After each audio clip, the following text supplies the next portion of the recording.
আমার everyday cooking 123 চ্যানেলে আপনাকে স্বাগত জানিয়ে শুরু করছি।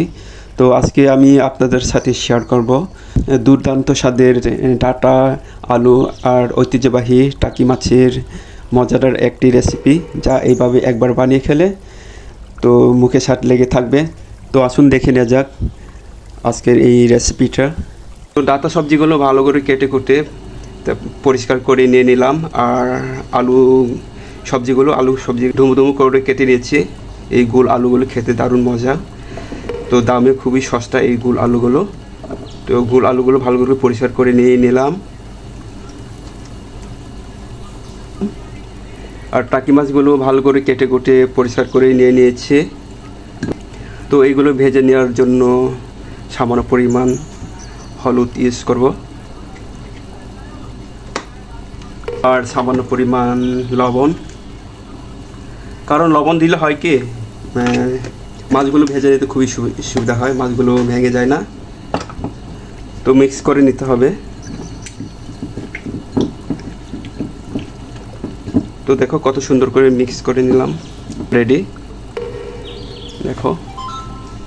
তো এই ফাঁকে চুলায় কড়াইটা বসিয়ে দেব। তো চুলায় কড়াইটা বসিয়ে দিয়েছি, অলরেডি গরম হয়ে গেছে। এরপর তেল চুপ করে নেব।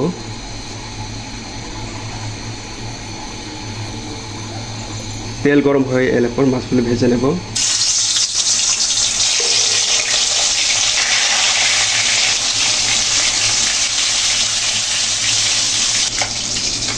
তো বন্ধুরা, মাছগুলো এপাশ ওপাশ করে সময় নিয়ে ভেজে নিয়েছি। মাছগুলো ভাজা একদম হয়ে গেছে, তো উঠিয়ে নিতে হবে।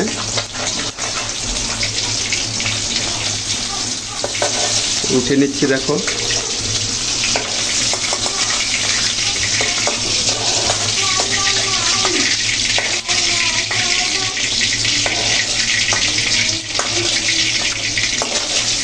মাছগুলো উঠিয়ে নিলাম, দেখো কত সুন্দর করে ভেজে নিয়েছি মাছগুলো। মাছগুলো ভেজে নেওয়ার পর এরপর কেটে রাখা হয় যে আলু সবজিগুলো হালকা ভেজে নেব। আলু সবজিগুলো ভেজে নিলে খেতে দারুণ লাগে। এই দেখো আলু যে সবজিগুলো ভেজে নিচ্ছি। তো হালকা পরিমাণ লবণ দিয়ে দেবো, বুঝে শুনে লবণটা দিয়ে নিতে হবে, যেন আবার বেশি না হয়ে যায়। এরপর সামান্য পরিমাণ হলুদ, কালারটা সুন্দর চলে আসবে।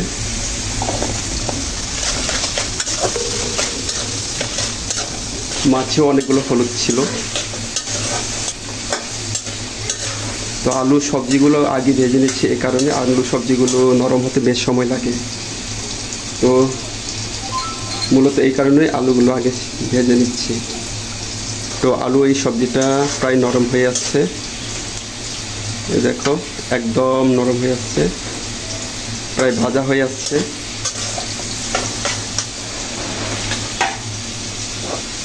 এরপরে এই কেটে রাখা ডাঁটাগুলো হালকা করে ভেজে নেব। এতে ডাঁটার যে হালকা ফ্লেভার, কাঁচা ফ্লেভার, এটা আর থাকবে না।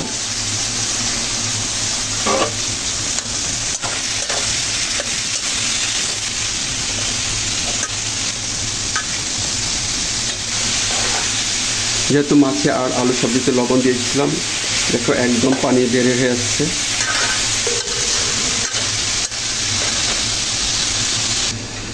তো সবজিগুলো কি সময় নিয়ে ভেজে নিলাম, একদম হয়ে গেছে। উঠিয়ে নিচ্ছি, এই বড় হাতার সাহায্যে উঠিয়ে নিচ্ছি।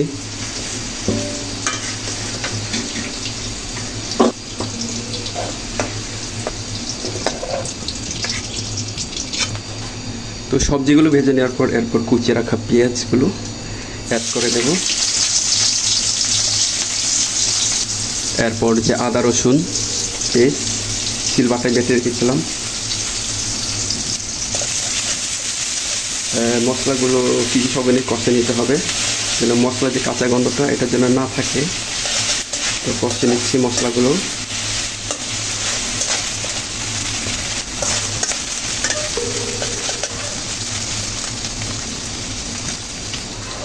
এরপর পরিমাণ মতো লবণ, চাইলে আপনি বাড়ি বা কমে নিতে পারেন, যেহেতু আমি মাছে আর যে সবজিতে লবণ দিয়ে ভেজে নিয়েছিলাম।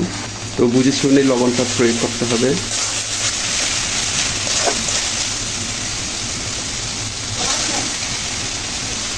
কাঁচামরিচ অ্যাড করে নেব। পেঁয়াজ রসুনগুলো কষে নেওয়ার পর এরপর 1 চা চামচ হলুদ গুঁড়া আর ধনিয়া মশলা 1 চা চামচ আর জিরা গুঁড়া 1 চা চামচ। তো মশলাগুলো যেন পুড়ে না যায় তার জন্য হালকা পরিমাণ পানি অ্যাড করে নিলাম, এতে মশলা কষাতে বেশ সুবিধা হবে।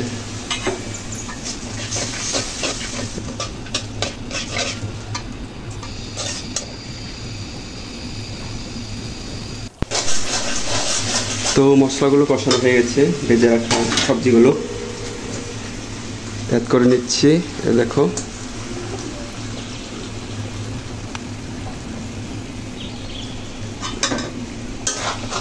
গুলো সবজির সাথে এভাবে নেড়েচেড়ে ভালো করে মিক্স করে দেব। যেহেতু সবজিগুলো ভাজা ছিল তো বেশিক্ষণ রান্না করতে হবে না, তো মাছগুলো অ্যাড করে নিতে হবে।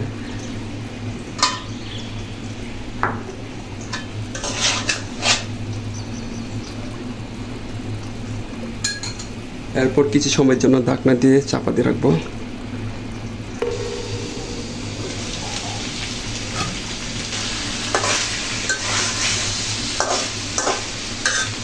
তো সবজিগুলো হয়ে গেছে, এরপর পরিমাণ মতো পানি যোগ করে নেব।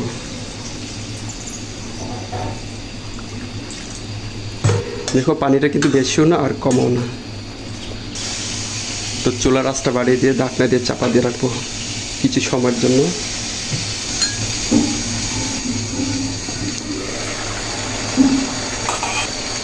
তো বন্ধুরা কিছু সময় নিয়ে রান্না বান্না করে নিলাম। তো আমার যে সকল ভাই ও বোনেরা যে যেখান থেকে দেখেন কাছে কিংবা দূরে, তো লাইক দিয়ে দেখে নিও। তো আপনার একটি লাইক আমাকে ভিডিও বানাতে প্রেরণা যোগায়। তো বন্ধুদের মাঝে শেয়ার করে দিও। আর আপনি যদি আমার এই চ্যানেলে নতুন হয়ে থাকেন সাবস্ক্রাইব করে পাশে থাকার জন্য অনুরোধ রইল। আর ইতিমধ্যে যারা যারা আমার পরিবারের পাশে থেকেছেন সবার প্রতি আমার কৃতজ্ঞ। তো তরকারির যে ঝোলটা শুকিয়ে একদম ক্ষীর হয়ে গেছে, চুলাটা বন্ধ করে দেব। তো আজকে আমার এই রেসিপি যদি আপনাদের একান্ত কোনো অংশে ভালো লেগে থাকে তো পরবর্তী রেসিপি দেখার জন্য অনুরোধ রইল। তো আজকে এইখানেই, আল্লাহ হাফেজ, সবাই ভালো থাকবেন।